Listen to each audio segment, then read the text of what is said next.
on. Uh, I'm definitely consistent with this every week. One image is telling me live video is starting, and the other one is telling me that I'm live, so I'm assuming I'm live. So let's just crack on anyway. Hello, everybody. You're all very welcome to Wednesday's live call inside the Facebook group Map Your Future ABA, the place where we go from A to B and then decide that we're going to go for a bigger and brighter A. Later today, this live call will be on my new YouTube channel at Anthony Beale 2024. And if you haven't subscribed to that already, I would encourage you to do so because these live calls will go up there every single week without fail going forward, and they'll be all nicely organized as well. Anyway, you're all very welcome to today's call. Today, I'm going to talk about the subject of money and working out how much is enough. Money can be a funny subject, and it most certainly can be a very emotive one.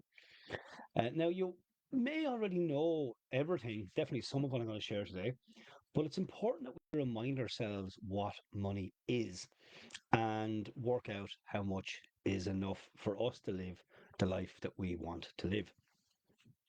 The first thing we must do, though, is to drop the myth that money is bad and not important. Money is not bad, and it is vitally important. It is just as important as the roofs over our head, that it pays for the food that's in our fridges, the energy to cool the fridge, and to heat the houses and apartments that we live in, the clothes that we wear, the medical bills it pays for, and the education that it can provide. Nothing can take the place of money where money works. Now, in the dictionary, money is stated as being any circulating medium of exchange, including coins, paper, gold, silver, or other metal in pieces of convenient form, stamped by public authority, and issued as a medium of exchange and a measure of value. Money is an article or substance used as a medium of exchange, a measure of wealth or of a means of payment.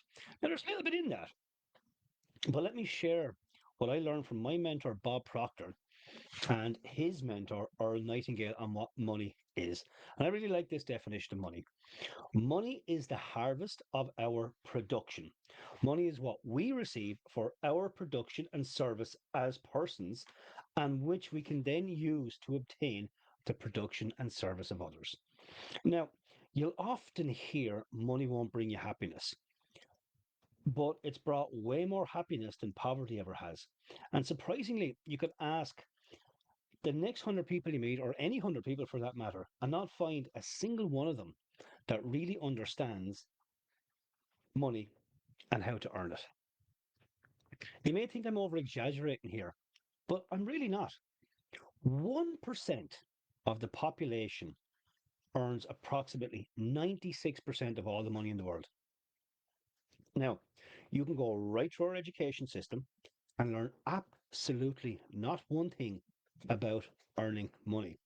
The majority of people, the vast, vast majority of people, work under the false assumption that you go to work to earn an income and that they know how to earn money because of that. You may have grown up with those same ideas that were impressed upon you when you were a young kid. Ideas like if you're going to earn a lot of money, you've got to be super intelligent, well educated, and really lucky. The truth is, earning money doesn't have anything necessarily to do with formal education, background, business experience, demographics, age, or gender. There is, however, one prerequisite. You must decide. You must make a decision that you're going to earn a lot of money. Once you've done that, you'll figure out everything else. Earning money is an exact science. And Earl Nightingale gave us the formula for that. And you may want to write this down. The amount of money you receive will always be in the ratio for the demand for what you do, your ability to do it, and the difficulty in replacing you. Look at it this way. A highly skilled and educated person is worth more in our economy, our society, than a person who is not highly skilled and educated that can, let's say, perhaps easily be replaced. Now, that's not to say that anybody is better than anybody else. We're only talking about money here. A food delivery person is just as important as a human being as a heart surgeon. but the amount of money they earn will be in a direct reflection to the demand for what they do, their ability to do it, and the difficulty in replacing them. A person can be trained in a couple of hours to deliver food and are fairly easily to be replaced. Yet the surgeon would have taken years of sacrifice, long study, and hard work to be in their position, and they can't easily be replaced. The surgeon might earn more money in a day than the delivery person does for a whole year. Now, that's an extreme example to show the relation of income to demand, skill, and supply. Now, something a tad bit more perplexing. Top footballers will earn hundreds of thousands of euros or pounds per week for kicking a ball. Now, you may say playing football serves absolutely no purpose. For some, it's ridiculously important. But the demand is there, useful or not. The same with movie stars. Their income will be accurately reflect the demand for what they do and their ability to do it. That's why it's so important to prepare for life. You may want to write that down. Write this down, next thing down. Luck has been defined as what happens when preparation meets opportunity. A great opportunity will make the unprepared look like a fool if they're not ready for it. Luck is what happens when preparation collides with opportunity. Opportunities are everywhere. They're absolutely everywhere. But it's all going to come down to how much we have prepared to capitalize on those opportunities. You would be astounded by the amount of people that want more money but don't want to take the time and the trouble to qualify for it. And until they do, there's no way for them to earn it. It's like a person who wants the flat tummy or the six pack that won't eat right and won't do the hard yards, the crunches, the squats, all that jazz long enough to achieve it. Now, our country is not perfect, nor is Western society, but for 75% of the world's population that don't live in Western society, we are perceived as being rich, very wealthy indeed. Think about the access for a moment that we have to services,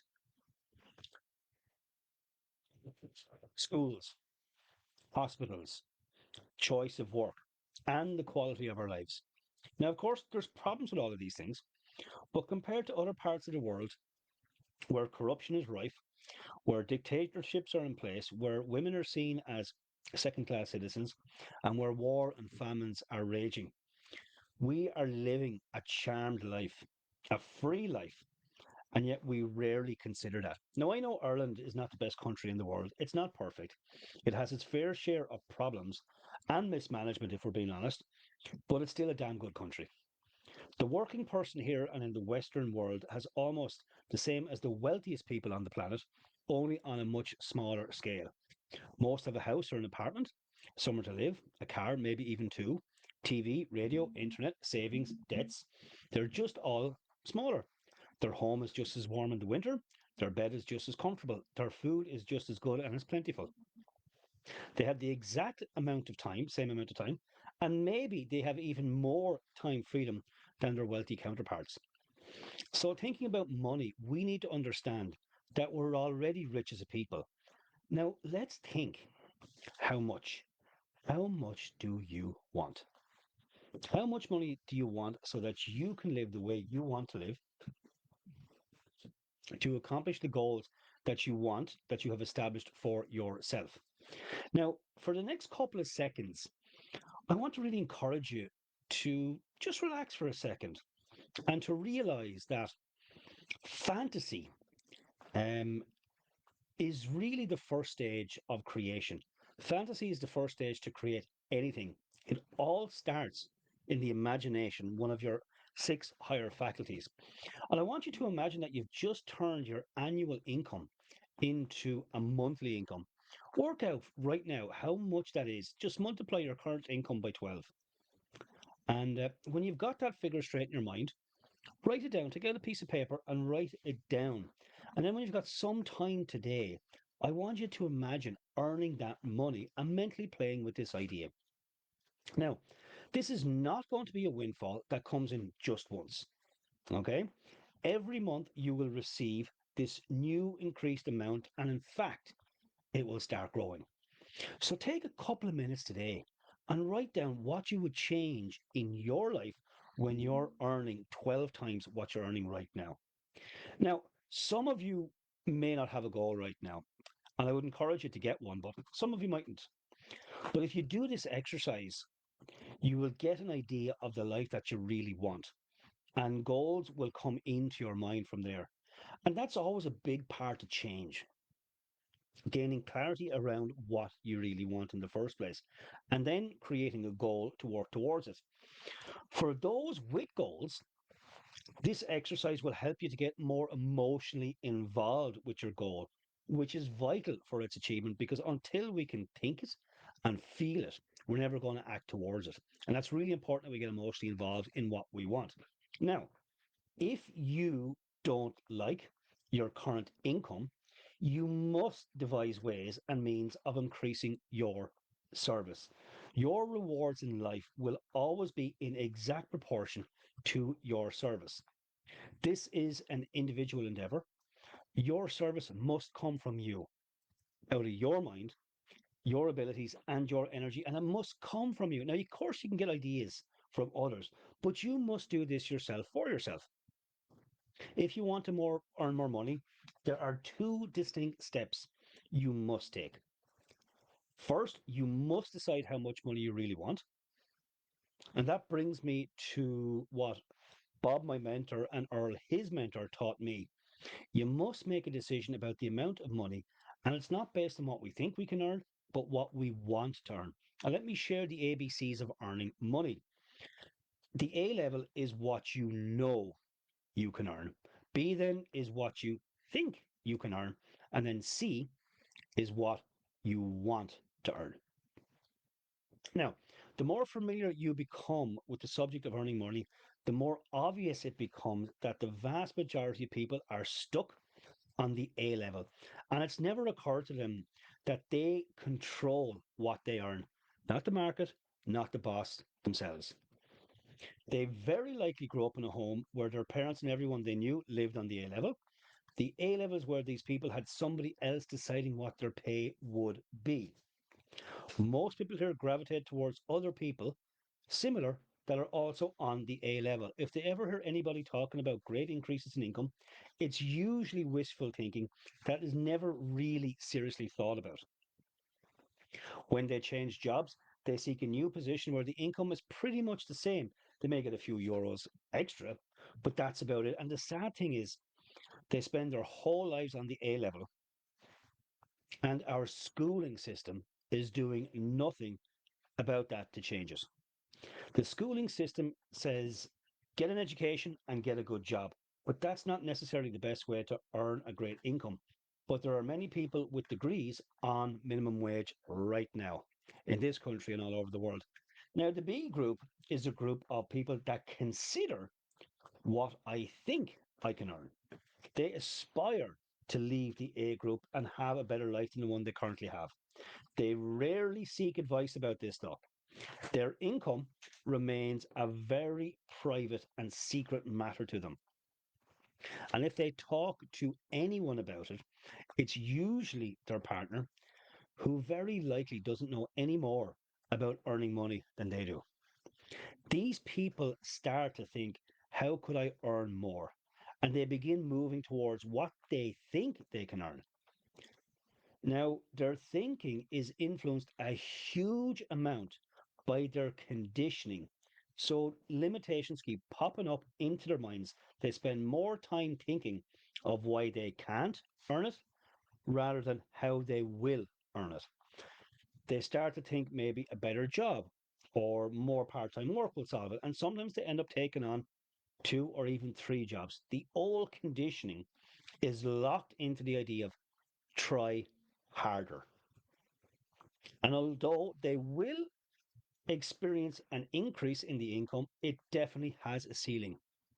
The problem is they simply run out of hours to work. Now, the C group is a very small, select group of individuals who live in a very interesting world. Anyone can join, and there's always room for new people. It requires no one's permission, and on occasion, you find individuals that go directly from the A group right up to the C group. On reflection, the individuals that make this change find it was a very fine line which separates one group from the other. However, at the time the change is being made, it can be one of the scariest situations a person has ever experienced. It requires a total paradigm shift, breaking away from the conditioning. Remember, the paradigm is a mental program that controls all our habits, beliefs, and behaviors, and almost all our behavior is habitual.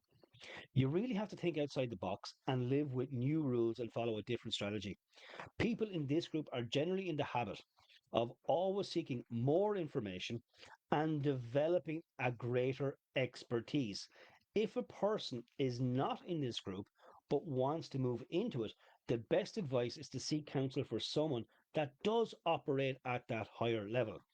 The only prerequisite for earning the amount of money you want is a committed decision.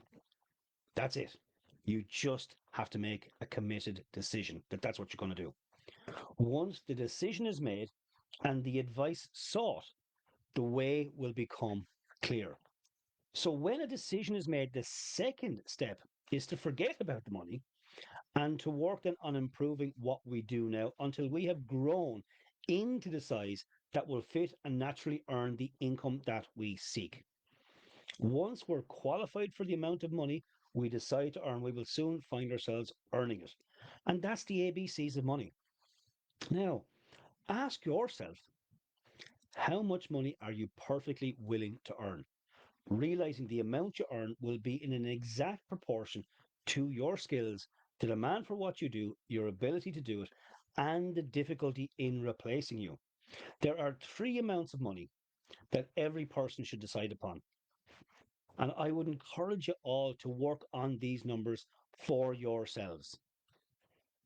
Number one, the yearly income you want to earn now and in the near future. Number two, the amount of money you want to have in savings or an investment account. And number three, the amount of money you want as a retirement income, whether you ever retire from your active work or not. Me personally, I plan on doing what I do now for the rest of my days because I really enjoy it. Here's the big problem though for most people, they never consider this and they never decide on those three amounts of money. I would strongly encourage you to consider those three amounts of money and make a decision, a committed decision that you will become the kind of person that earns that kind of money. Now, next week, I'm going to talk about different strategies that you can employ to earn different levels of income. I'm also going to talk about this subject in depth in the event that I'm doing starting on the 7th of October, the Tip the Scale masterclass event, where money and goals will be a part of that. We're going to be live for 5 days sharing really powerful information. And I would really encourage you to invest your time in yourselves to get access to that information and the workbook that goes with it. The workbook has the power to help you to draw out your own solutions from yourself. And you all already have all the answers. You just mightn't know it yet. And I'll pop a link in the comment section for you in a while. Now, if you have any questions about today's content or any content that's in Map Your Future at all, you can email me at abeal at anthonybeale.ie. That's ABEALE at anthonybeale.ie. Or if you want to know more about how you can work with me, you can request a discovery call and I'll send you a link to set that up. The discovery call is all about you discussing what you're currently doing, what your goals are, what you're looking to achieve in your life, and then I'll share how I work with my clients, and we can see if it's a good fit. But I would encourage you check out Tip the Scale and have a great week, everybody. And I will be back here next week at 1 o'clock, where I will get into money part two. God bless you all and have a wonderful week. Bye bye.